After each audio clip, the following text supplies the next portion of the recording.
Q-turn was conceived by 3 young researchers, so Ana Belén Sanz, Yelena Gurianova, and Juani Bermejo Vega. Q-turn was triggered by the need to address some problems and issues that were happening in our community. I myself, I was a participant, a speaker, and I was also part of the program committee of Q-turn 2018, and I really liked the result of the initiative. So for this edition, I had the chance to join the main organizing committee.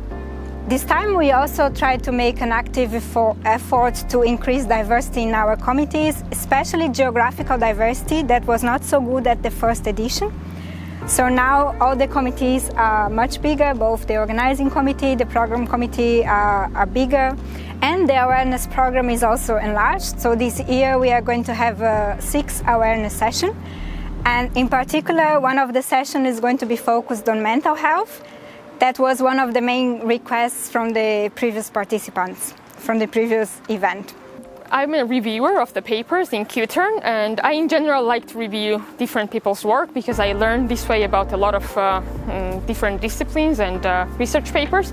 And I think for Q-turn especially, it's important to have the diversity in the reviewing process, because I believe as a female coming from the third world country, I judge less, which I hope is correct. But Q-turn especially has this direction chosen that we have to give equal opportunity to everybody applying, and we shouldn't judge people applying for the talks or posters. So that's my take there. I try to be as objective as possible. So I think it's great that Q-turn has this space for bringing the scientists to discuss what are the issues that are still bothering us at the moment, and maybe not allowing our full potential to be explored because we have some not so healthy work environments. So I think the platform of Q-turn is very important because it's one of the first in the field which so broadly discusses the topic that and the issues which we are all bothered by.